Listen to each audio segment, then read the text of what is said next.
You're listening to The Globalist, first broadcast on the 10th of June 2024 on Monocle Radio. The Globalist, in association with UBS.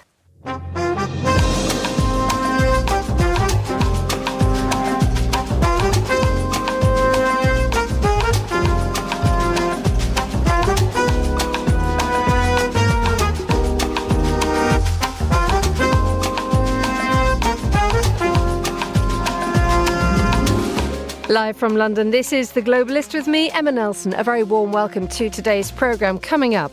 J'ai entendu votre message, vos préoccupations, et je ne les laisserai pas sans réponse. The far right makes a charge on the European Parliament, making huge gains and triggering a parliamentary election in France. We've just heard Emmanuel Macron there. Plus, the resignation of Belgium's Prime Minister will reflect on a good night for the far right and a bad night for the centrists. Also ahead, a French academic is arrested in Moscow for failing to register as a foreign agent. We'll explore Russia's application of a new law which silences critics.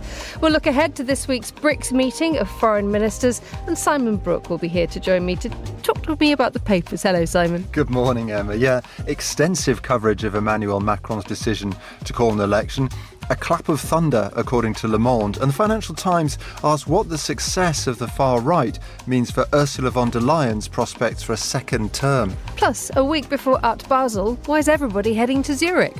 It's a growing scene. The quality is really strong and quite dense for a small place. That's all ahead on The Globalist, live from London.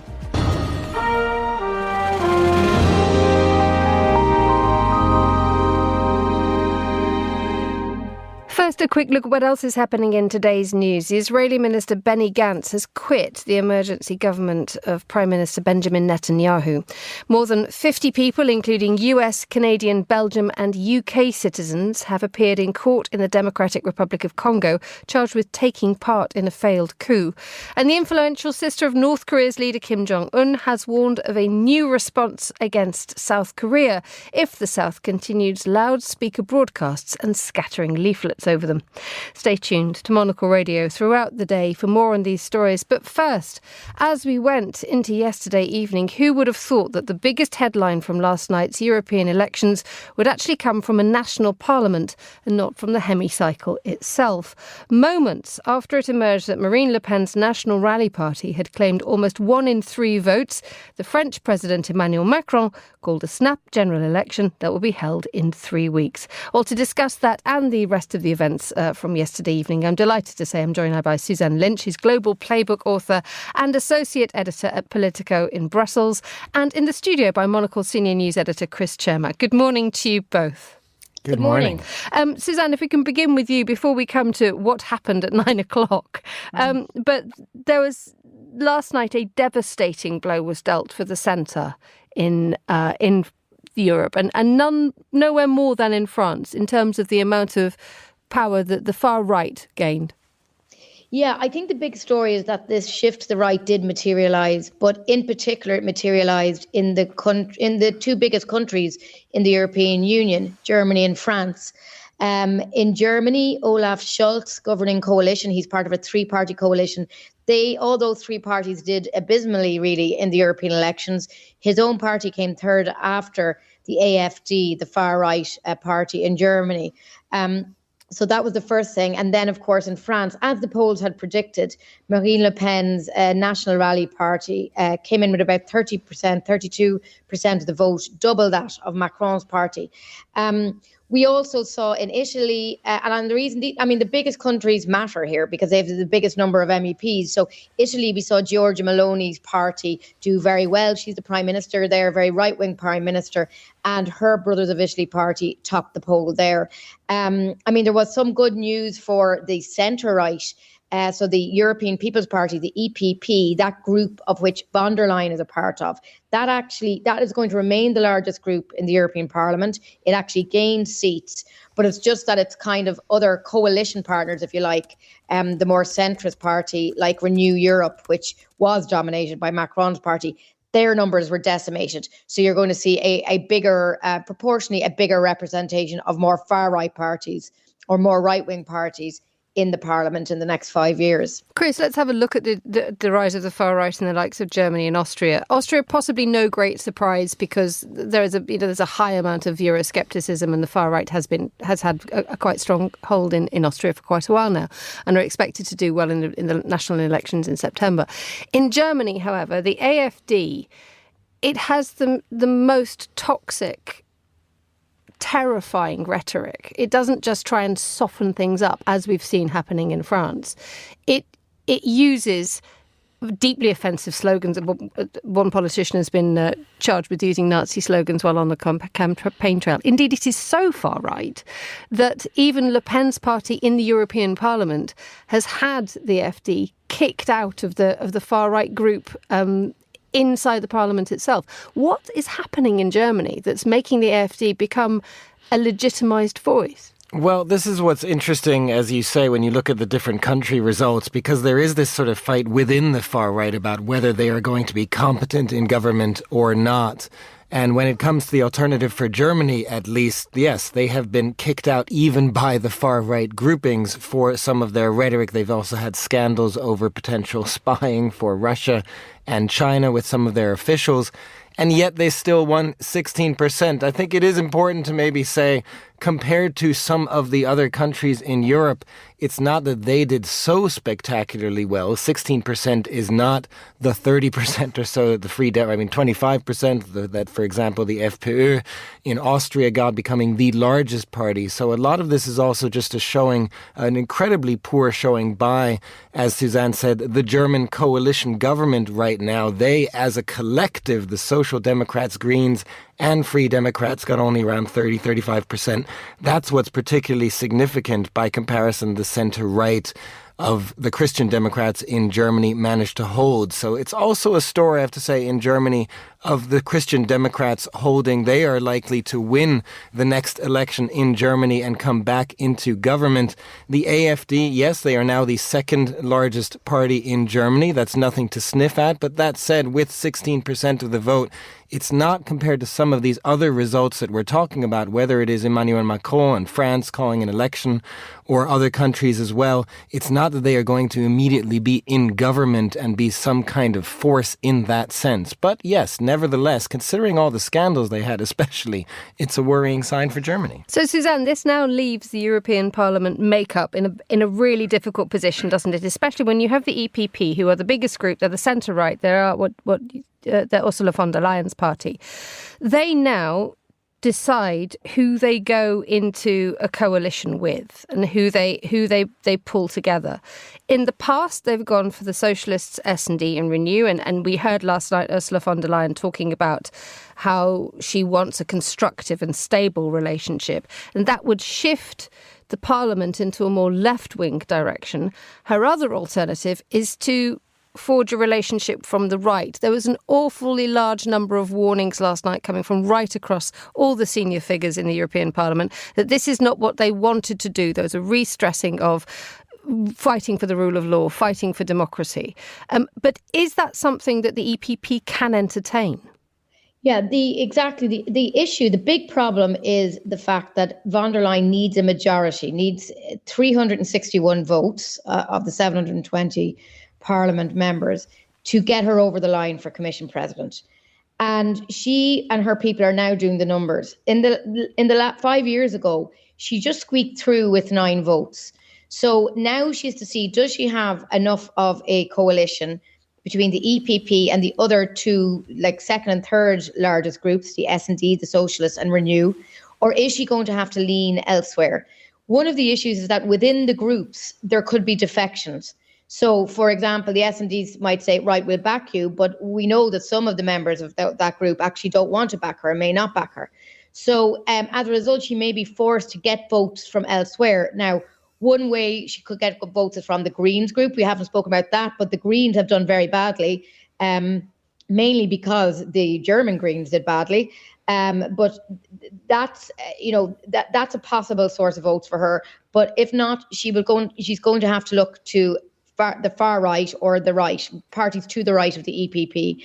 So that's where the conversation is going now. And even as we speak, there are people arriving to the European Parliament here in Brussels, group leaders who are meeting and seeing, what are their options. Should they be doing a deal with the EPP, etc.? And that conversation is already starting. So the big question then is, if she was to look to other right-wing parties for votes, what would they want in return? They would be maybe looking for different changes in terms of policies on climate, on migration. A lot of these more right-wing parties are going to be looking for some of these important, very important, like committee chairs or senior roles within the European Parliament. So that's where it is at the moment. So she is in a good position because the EPP did well, but the fact that the other two parties, particularly Renew, did not do so well, means that the overall coalition she relied on the last time around just is probably not there for her at this time. Suzanne, I'll stay with you. It's because we want to turn to what happened at 9 o'clock local time in Brussels. I was down at the European Parliamentary Liaison Office here in London, and the proceedings were going in a predictable fashion. The far right was making gains. We would discuss it. I think Le Pen had done incredibly well in the European parliamentary elections, and then everything popped up on everybody's phones that Macron had dissolved the Assemblée Nationale. There's going to be a parliamentary election, and at that point, all hell broke loose where I was. What was it like when it happened to you? Well, it was exactly the same. I had snuck out for a coffee with another journalist just outside the hemicycle, and we were deep in conversation and kind of missed it, and then went racing back to the hemicycle where everyone was frantically writing and doing live broadcasts in the Parliament last night. So yeah, it was an absolute bombshell. No one expected that. Nobody in his own party, Macron's party, seemed to really expect this either. Look, it's a huge. I mean, it shows the power of European elections, that it can, the results can trigger this kind of response from the second largest country in Europe. That Macron felt now he needed to call the snap election. I mean, the thinking behind this, he is obviously calling the French electorate's bluff, saying, do you want to vote for a far-right party in your national elections? That is really what he's trying to do here. Now, there's a few differences, namely that the election system for national legislative elections are different. So it's going to be more difficult for parties like the National Rally to do well, to do better in these forthcoming elections than they have just in these European elections. That's one thing. And of course, as we know, for years, there's kind of been this pact among the same parties that they've done everything to keep the idea of a President Le Pen, off the ballot. Now, obviously, that's not, Macron's going to remain president. But many people believe it's his attempt to kind of call the National Rally out and take the wind out of their sails, so that if they don't do well in this election, that it takes away some of the momentum ahead of the really important election, which will be in 2027. There is alternatively the idea that Macron wants to take on, wants to take on the far right. And there was absolute bafflement last night when the news came through, because people thought, why is he doing this when he's done so badly in the European elections? I mean, it was the immediate comparison was made with Pedro Sanchez in Spain, that he had called a snap election because he had done quite well in local elections. But Macron is going into a parliamentary election massively on the back foot. And there is the very real prospect that come the opening ceremony of the Olympics, we could have Marine Le Pen as France's Prime Minister.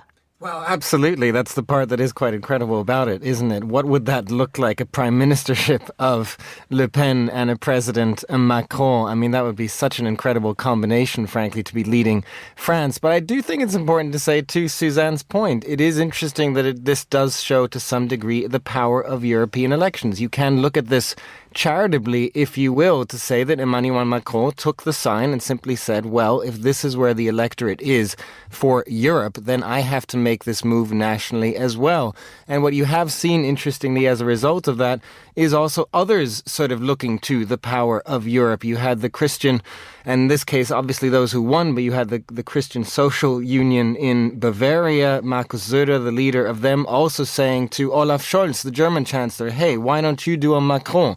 you lost this election, it's time to call elections in Germany. You saw similar words in Slovenia, other countries as well, where the ruling party did not do so well, of the opposition saying, hey, why don't you call an election? So you are seeing some of this sign that sort of European sentiment is something that should be reflected nationally as well. But to your point about France, yes, absolutely. It's an incredibly risky gamble for Emmanuel Macron to take, but perhaps the feeling might also be you could look a little bit forward in that way as well and say, even if, say, the National Rally wins this election, that means that they, like a Giorgia Meloni, some who have done well, some who have not done so well on the far right, they will have to prove their chops in government ahead of that 2027 election. Chris Chermack and Suzanne Lynch, thank you so much for joining us on Monocle Radio.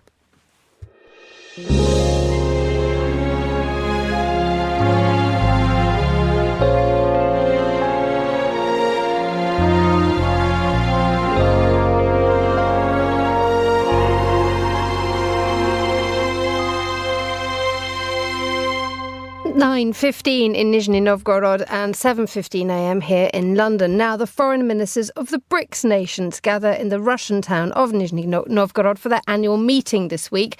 The group is bigger than last time. Since the beginning of the year, Brics has welcomed 5 new countries: Egypt, Ethiopia, Iran, Saudi Arabia and the UAE. They've joined Brazil, Russia, India, China and South Africa. So, as well as getting a bigger table, what are they talking about? Well, I'm joined now by Paul Rogers, Open Democracy's international security expert. Good morning, Paul. Good morning. Hello. So there is a different feeling to this meeting this time around, I'd imagine. There certainly is. And I mean, it's probably going to be affected by the news that's happened overnight about France and also the results of elections in India and also South Africa in the last week or so. So it is going to be really interesting in many different ways. The key thing, of course, as you say, is the expansion. Egypt, Ethiopia, Iran and the UAE joined at the beginning of the year, and Saudi Arabia slightly later for just almost bureaucratic reasons. And it's now a major thing. Obviously, you had very large countries, Russia, India and China and Brazil, and then, of course, South Africa. It was representative of a very large part of the world's population already. And that now has increased with significantly, I think, the 2 Gulf countries, Saudi Arabia and the UAE. So it'll be feeling its strength more, but of course the whole thing gets a lot more complicated. Tell us about those complications. Well, the complications are the countries are very different. I mean, it's like the G7. They're actually very different.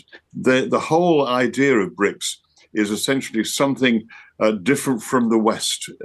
It's not sort of deeply antagonistic, but it's really an expression that so much of the world economy and in many ways world politics has been dominated by Western countries, so the Atlantic countries, if you like. Now, that obviously includes Japan, but essentially it's really a reaction to that. It goes right back to when Jim O'Neill suggested the idea, Goldman Sachs banker, back in, 2001, I think it was.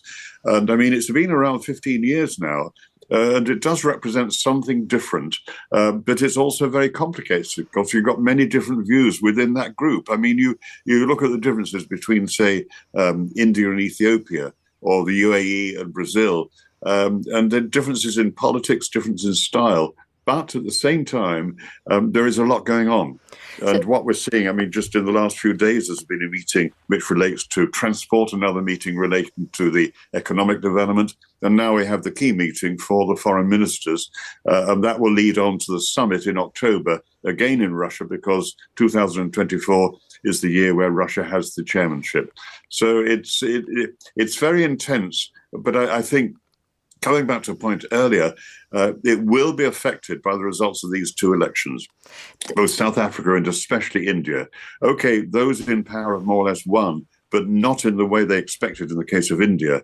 And that, I think, is going to have a major impact, with probably India wanting to express itself even more forcefully and sort of determine, reassure people that Modi is still in charge. Whether he is to the same extent, well, that's open to question. Are we expecting a sort of a cohesive and indeed coherent foreign policy to emerge from this meeting? I rather doubt it. I mean, the one thing I should add, of course, is one of the countries that's very keen to join is Turkey. And that has caused sort of concern within NATO. But on the other hand, I think there's an underlying threat to all of this. Much of the value of the BRICS idea is seen, particularly by countries in the global south that still want to join, is this idea of de-dollarization, sort of getting some sort of economic agreements sufficiently to ensure that the dollar, US dollar, is just not the main medium of international exchange.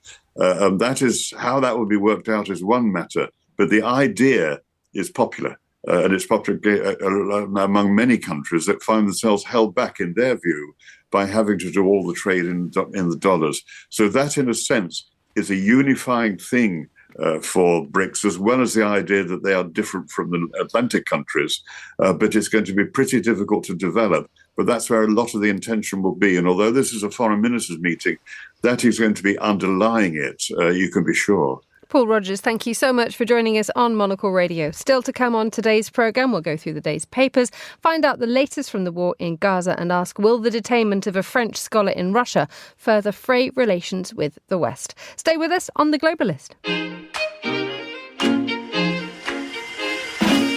UBS is a global financial services firm with over 150 years of heritage. Built on the unique dedication of our people, we bring fresh thinking and perspective to our work. We know that it takes a marriage of intelligence and heart to create lasting value for our clients. It's about having the right ideas, of course, but also about having one of the most accomplished systems and an unrivaled network of global experts. That's why at UBS, we pride ourselves on thinking smarter to make a real difference. Tune in to The Bulletin with UBS every week for the latest insights and opinions from UBS all around the world.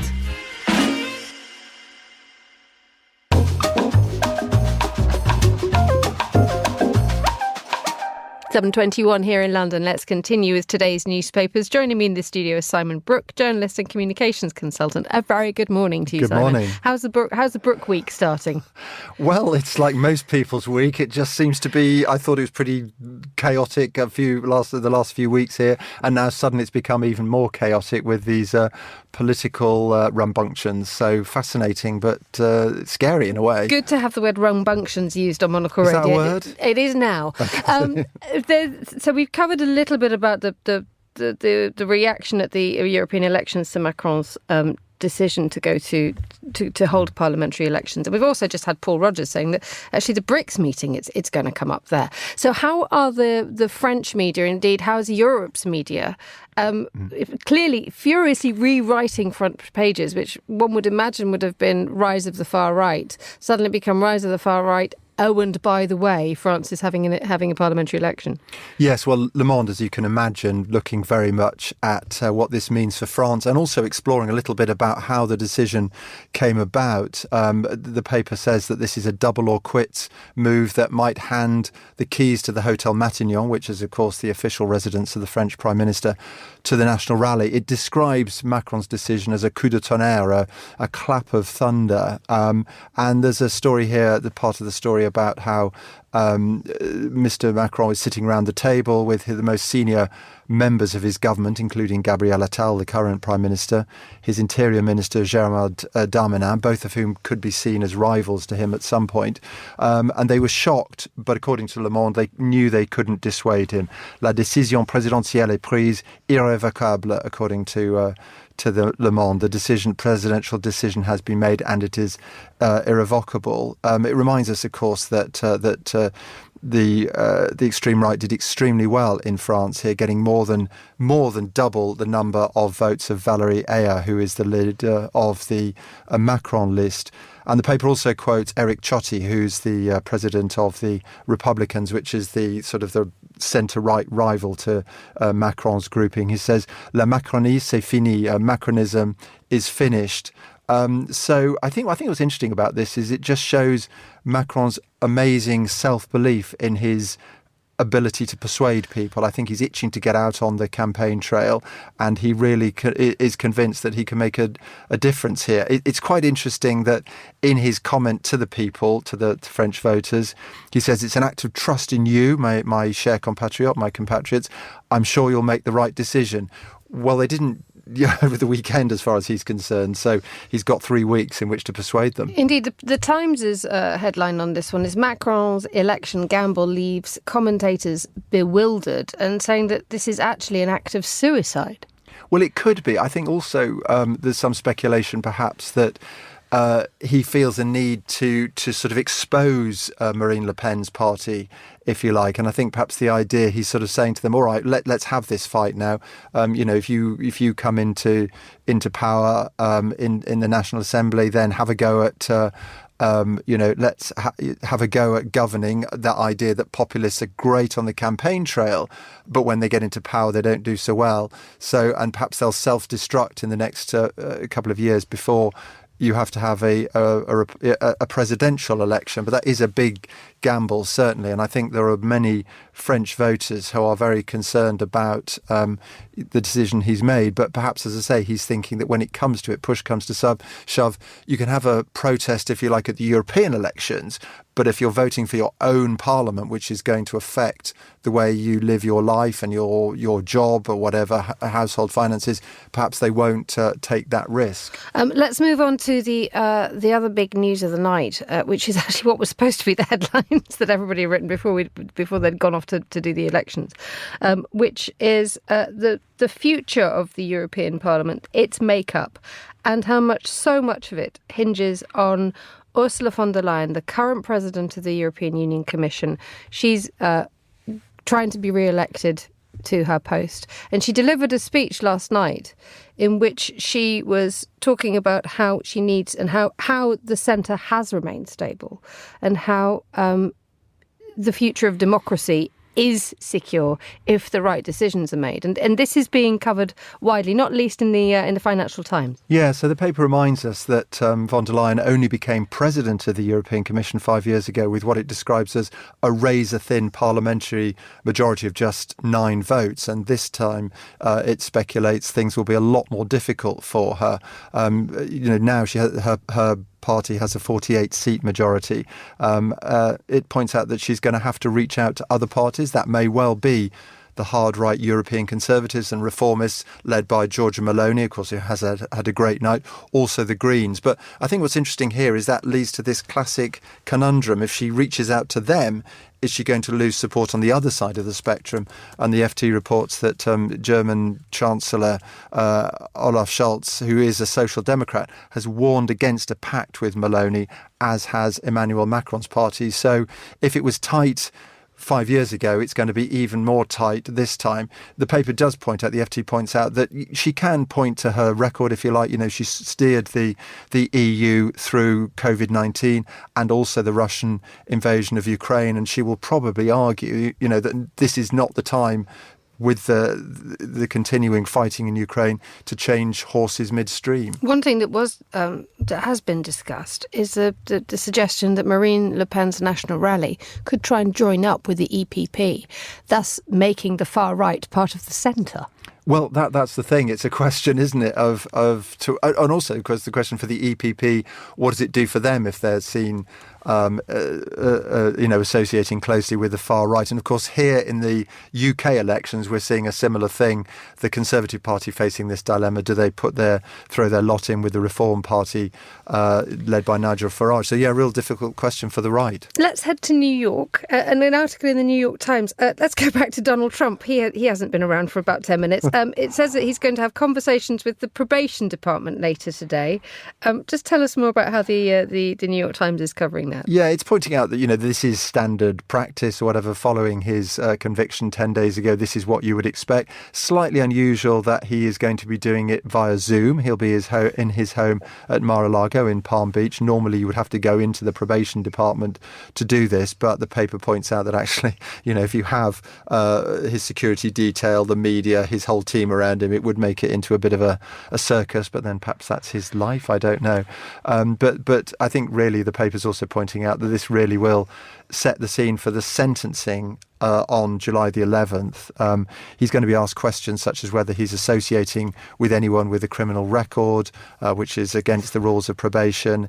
And he'll also, the paper also points out, that he could be facing somewhere between, up to 4 years in prison. Unlikely, most people think, but it's just part of that continuing Trump circus, and also the question, of course, what effect this might have on his re-election prospects. Finally, if you like, wilderness and heights, this year's most treasured or most sought after holiday destination is for you. Do you like wilderness and heights? I love the idea of it. I've never really done it, I have to say, but yeah, according to The Guardian, there's a big move now away from huts and yurts to tree houses. So the paper reports that here in the UK, the first tree house hotel, Tree Dwellers, opened in the Cotswolds in March, and there's a new tent-free campsite opening in West Sussex next month. There's also a figure here from a travel company, Canopy and Stars, which says that 70% of its revenue is now coming from tree houses, and 6 out of the 10 of its most booked spaces last year were tree houses. I love the idea of a tree house. I'm slightly nervous about what happens if you get up to go to the loo in the night and you're still half asleep or slightly hungover. Do you fall off the edge of the tree? I don't know, but it's a lovely idea. It's called shutting the door. You could do that as well. But the idea that you're literally elevated, it raises your spirits, it lifts your mood. You're out there above amongst the branches. You look out and there's a bird sitting there and a squirrel. I mean, given the bad news that we're facing at the moment, I think it's a really lovely idea. Look upwards, you'll find Simon Brooke hiding in a tree. Hanging desperately. Thank you so much for joining us in the studio. The time here in London is 7:30 a.m. A quick look now at the rest of today's headlines. The Israeli Minister Benny Gantz has quit the emergency government of Prime Minister Benjamin Netanyahu. His party's departure marks the withdrawal of the only centrist power in Mr. Netanyahu's far-right coalition amid a months-long war in Gaza. The influential sister of North Korea's leader Kim Jong-un has warned of a new response against South Korea if the South continued loudspeaker broadcasts and scattering leaflets. Kim Yo-jong said that Seoul could expect a counter-action. South Korea resumed loudspeaker broadcasts directed at North Korea on Sunday. It followed through on a warning demanding that Pyongyang stop sending balloons carrying rubbish into the south. And more than 50 people, including US, Canadian, Belgian and UK citizens, have appeared in court in the Democratic Republic of Congo, charged with taking part in a failed coup. Armed men briefly occupied an office of the presidency in the capital, Kinshasa, in May, before their leader, US-based Congolese politician Christian Malanga, was killed by security forces. This is The Globalist. Stay tuned.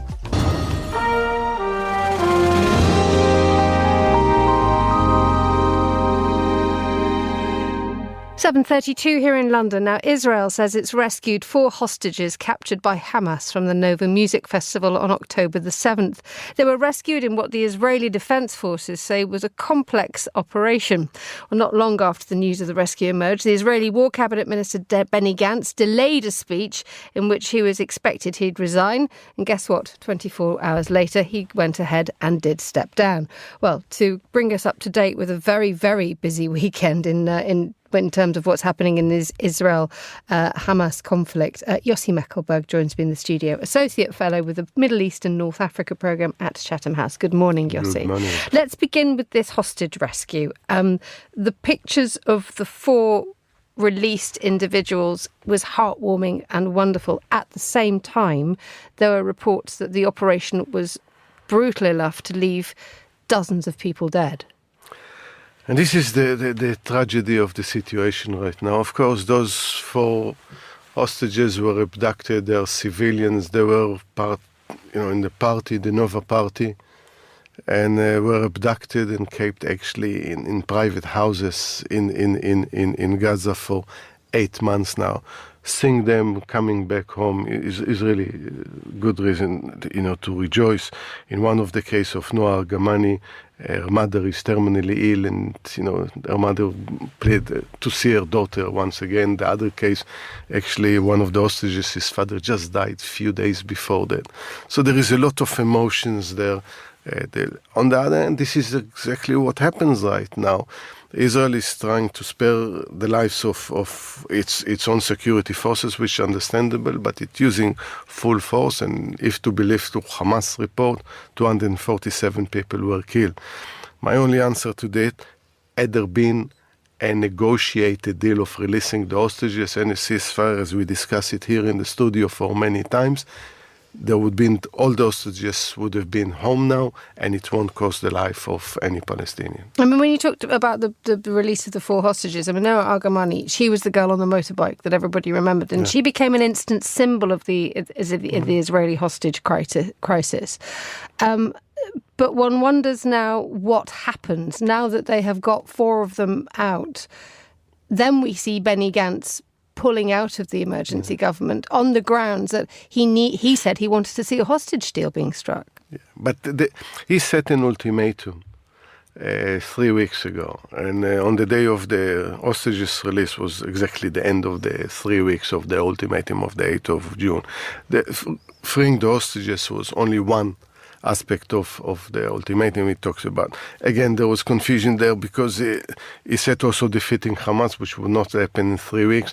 There is the issue that he said about changing the law of drafting ultra-Orthodox into the Israeli military. At the end of the day, he knew that this road reached its end of him being part of the government. Him and Gadi Eisenkot and his party joined the government, the coalition, in order to mitigate the impact of the far right in probably the biggest crisis in Israel history on October 7. To have some responsible adults in around the table. Right now, what they saw, they just prolonged the war. If they stay there, they prolonged Netanyahu stay in power. So it was time to leave the government. So it was delayed by 24 hours, but it was expected. What does this now mean for Netanyahu's government? Because, as has been widely reported and you've just mentioned, that Benny Gantz was seen to be the only centrist power in the far-right coalition. Now he and his voice has gone. Netanyahu becomes more reliant on hardliners, doesn't he? So what will this look like? Well, it's put Israel and the situation right now a very precarious situation. What's going next? This war is not going... Even Gantz yesterday, and he was a former chief of staff, said this war can go on for years. Defeating Hamas, it's not a matter of months. It's not as Netanyahu says, we're just about to achieve it. It's a matter of years.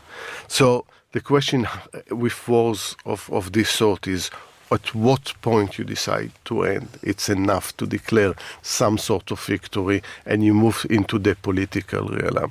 With the far right, that wants not only to continue the war, but to reoccupy Gaza, to build settlements in Gaza, in the same time that they exacerbate the situation in the West Bank. Netanyahu need to make decision. And we know whether the country comes first or Netanyahu comes first. For now, it's Netanyahu comes first, also because of his corruption trial. And the pressures, the question if the pressure through protests within the Knesset will yield, few members within the coalition will say enough is enough and vote against it. So will Benny Gantz's departure, as a result of what you've just said, prolong the Israel-Hamas war? At least for now, but the question, the pressure, because we'll see the pressure mount within the Israeli society. More and more people join the protests against the government to release the hostages, to go for a new election, and the question when this pressure, the bottom up pressure, but also from the international community, is going to yield any results. Could you just bring us up to date on the renewed assault on Rafah? I mean, this was one of the great concerns going into the weekend, that the operation in Rafah was building up and building up. Then we had the hostage rescue, and then we have Gantz's departure. But the Rafah problem the Rafah assault is still continuing, isn't it? It continues. The thing that Israel is doing is taking a different approach that it took to the rest of the Gaza Strip. Instead of one stroke, they're going always piece by piece, and in the meantime allow many of the Palestinians that came actually been displaced and looked for refuge in Rafah to leave. So around 1 million of them left already. But bear in mind, this is part of the humanitarian disaster right now in Gaza. People are displaced now for 3, 4, and 5 times, while Israel is actually conducting a military operation, but not as the intensity that we saw in other places, but without abandoning the idea to take over Rafah. Yossi Mekelberg, thank you as ever for joining me on Monocle Radio. You're listening to The Globalist.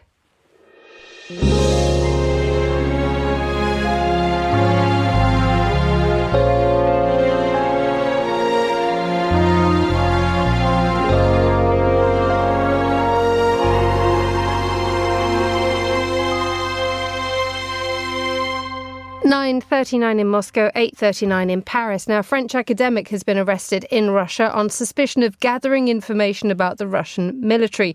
Laurent Vinatier, who works for the Swiss-based non-profit Centre for Humanitarian Dialogue, was detained last Thursday in Moscow. France has responded by saying that Mr. Vinatier needs to be released. Well, Philippe Mallière is a professor of French and European politics at University College London and joins me now. Very good morning to you, Philippe.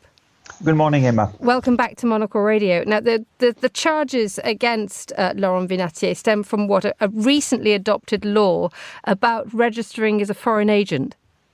Yes, that's right. It's almost sounds like a technicality. He allegedly has failed to register as a foreign agent, which is, as you said, a new law. So he hasn't been charged for espionage, or at least yet. And so the charge appears to be relatively minor, but this warranted his arrest. He's now arrested, and so he's in jail pending his trial, which should take place in August. Yeah, by all accounts, he has actually admitted to not having registered as a foreign agent. But what was he supposed to have done? Because by all accounts, he was collecting information about Russia. Well, that's what the Russian party argues. That's the accusation, I think, which the French authorities, the French government refuted. I think Macron stepped in himself, and he categorically denied that Vinatier works for the French government, because that's the chief accusation, that he's an agent of the French government gathering intelligence for it. And so he even used very strong words against Russia. Macron said it was fake news, threats, provocations, so which were carried out by the Kremlin against France. So I think what is sure is that this arrest will further strain Franco-Russian relations, which are already at an historic low. Indeed. I mean, it's not long since President Emmanuel Macron spoke about the possibility of deploying the country's troops to Ukraine. So that just explains just how bad relations between the two countries are, doesn't it? Yes, absolutely. And that's the way it is perceived in France, i.e. it is perceived as an act of retaliation, and also it is escalation by Russia. As you said, Macron recently spoke of sending military instructors to Ukraine. And what's more, he also said that now there was a possibility of Kyiv striking Russian territory with French weapons. So I think the reaction was very quick, if you like, and that's why in Paris it is seen as retaliation and escalation on the part of Russia. And indeed, when you have the promise of sending fighter jets to Ukraine to help with the air defence of the Ukrainian skies against Russia, it sets a negative tone. So what does this now mean for Laurent Vinatier? Does he now become a name added to the list of, a series of high-profile arrests that we've seen in Russia, including the Wall Street Journal reporter Evan Gershkovich? Yes, absolutely. He's not the first one. There have been in the past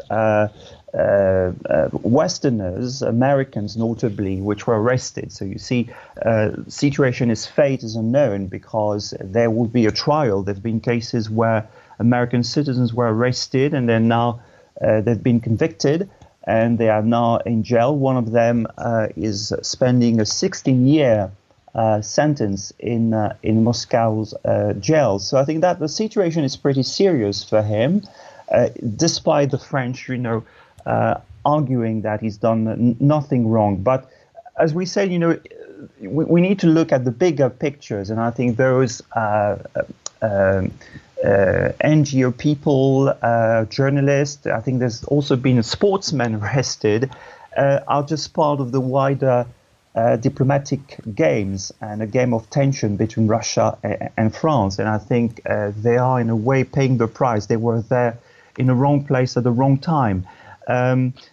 The man is employed by an NGO which in fact has done extremely good work for peace in the region, because his NGO, the Center for Humanitarian Dialogue, played a leading role in the conclusion of the grain agreement signed in July 2022 by Kyiv and Moscow under the patronage of the UN. So is the fact that he would be working for the French authorities seem very implausible, but of course his arrest is part of a kind of game of tension between the two countries. Philip, while we have you here, and then in the minutes that we have of you left with your time, could we briefly get your reaction to the announcement of a parliamentary election in France that I don't think anybody saw coming? No, absolutely no one. I think I can say we've entered uncharted territory today, because never before did a president dissolve the National Assembly and call for a snap election following a defeat in European election, which, by the way, had been expecting for a very long time. So everyone is wondering in Paris, in France today, why on earth did he do that? And the point, because we don't have much time, is just to say that there's the momentum is for the far right and Le Pen's party. So the election will take place in 3 weeks' time. It is very unlikely that the French will change their mind. So I think we might be on course for an RN victory, and maybe an absolute majority in the National Assembly for the far right. And what would that mean for France, Philippe? That would be a watershed moment for France and Europe and the world, I would say, because that would mean that Le Pen's party would be able to form a government and govern for the first time since the Vichy regime. Macron could stay in place, although he might decide to resign, having lost twice in a row elections. But that would be what the French call cohabitation, where the president from one political side has to coexist at the head of the executive with a government from the other political side of the political spectrum.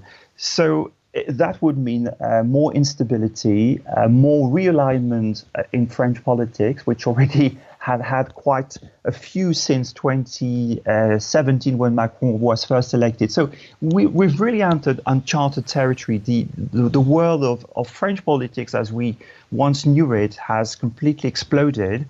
And now, yes, the surge of the far right is absolutely very clear and very strong. Philippe Marlier, thank you so much for joining us on Monocle Radio.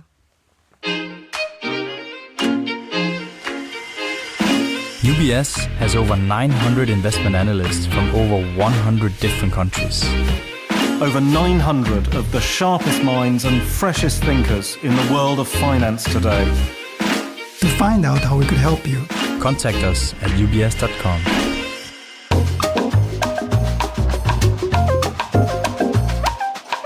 Let's talk business now. Victoria Scholar is Head of Investment at Interactive Investor. She joins us on the line now. Good morning, Victoria. Morning. Let's talk about Saudi Aramco. It started trading. A secondary share offering began this weekend, and its shares have already started to gain. Yes, that's right. The Saudi government is selling almost 1.55 billion shares in the state-backed oil giant Saudi Aramco, which will raise at least $11 billion for the kingdom. And this is the biggest deal of this kind that we've seen globally for about 3 years. The final price of 27.25 rials a share represented a 6% discount to when the stock closed before the deal was announced, though, with the final price falling towards the bottom end of its proposed range. It's also at about a 15% discount to Aramco's IPO price.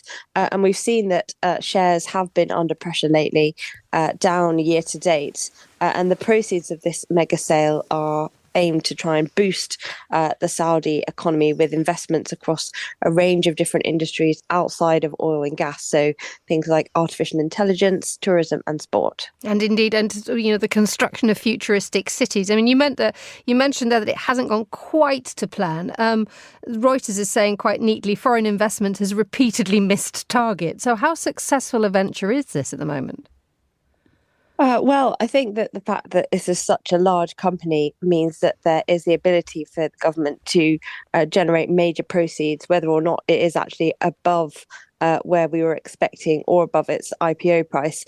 More than $11 billion is going to go a long way to investing in a whole host of different investments, and is a big part of Saudi Arabia's strategy to try and diversify away from oil and gas, given the green transition and the decreased dependent on fossil fuels.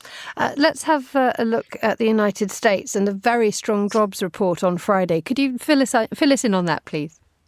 Yeah, sure. So the US economy added 272,000 jobs in May, which was sharply above Wall Street's forecast for an increase of around 185,000 jobs. The report did see increases in employment across a range of different sectors like healthcare, leisure and hospitality, the government, as well as professional, scientific and technical services. We did see that the unemployment rate, though, did slightly tick up to 4% in May, which is the highest level we've seen since January of 2022. But investors are really focusing on that strong headline jobs figure and what that means for the Federal Reserve, the central bank, because essentially a strong economy decreases the case for cutting interest rates. And so it looks as though a July cut is now off the cards, with the central bank more likely to cut interest rates in September. And so that's why markets were hurt. We saw that the major averages on Wall Street closed in the red, but the Dow and the S&P and the Nasdaq did still finish the week in positive territory. Let's move finally to Apple's Worldwide Developers Conference. Explain to us what that is and what we should be looking for. So it's a closely watched event held by Apple once a year, and it tends to produce a number of headlines around what the tech giant is planning for the year ahead. And it comes at a slightly difficult time for Apple because its share price has underperformed some of its rivals this year. It really struggled at the start of the year, but the stock has been picking up over the last month. We saw just last week that Nvidia overtook Apple to become the world's second most valuable company behind Microsoft, which is still in the number one spot. So there's a lot riding on today's announcement. And I think that the real focus is going to be on whatever Apple says around artificial intelligence. It's 2 years into the AI boom and Apple is lagging behind. So it's hoping to integrate AI into its major apps. That could be a big announcement. It's expected to announce a new AI system called Apple Intelligence, and that could be a new feature in its hardware. So things like iPhones, iPads, and MacBooks. And then we are looking for some potential software updates as well. So some software improvements to its Apple Watch, Apple TV and Vision Pro headset. Victoria, thank you so much for joining us on Monocle Radio. You're with The Globalist.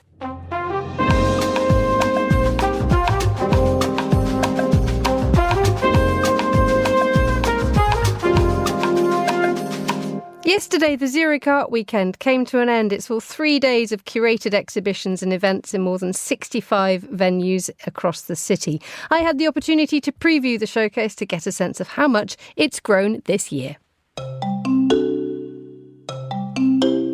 Is Zurich Art Weekend eating Art Basel's lunch? Well, if Fabian Lang, one of the city's top gallerists, has anything to do with it, Basel had better keep its eyes peeled. It's a growing scene. I think what's relevant to say is I think the quality is really strong and quite dense for a small place. That's maybe got to do with the work attitude of Zurich or Switzerland, but similar to Basel, I feel like you have some of the strongest shows, galleries doing their thing on that weekend in a very relatively small place. Zurich Art Weekend is now in its 7th year. It's a perfect fit for the city. 3 days of exhibitions and events, dozens of new and emerging names, and the now obligatory celebrity curators of highlighted walks and shows. The international art scene is being drawn in. It formed a few years ago to kind of recognize the fact that there is a lot of like really strong cultural institutions here, galleries and off spaces in a very small ground in a small area, actually, in comparison to maybe other cities, international cities. Art Basel brings literally everybody from around the world, curator, collector and so on, to Switzerland, and they came here to check out what Zurich's got to offer. So they wanted to bring all of these institutions under one umbrella, organize special programs, special tours, talks, and everybody puts on their A game that weekend. How has it grown in the last few years? Yeah, I remember you had to fight a little bit more to bring people in, and then everybody just came, and now it's grown. There are more galleries involved. I think the quality is stronger, it's more professional. An hour up the track in Basel, you couldn't really tell that anywhere else on earth is trying to hold a luxury art weekend.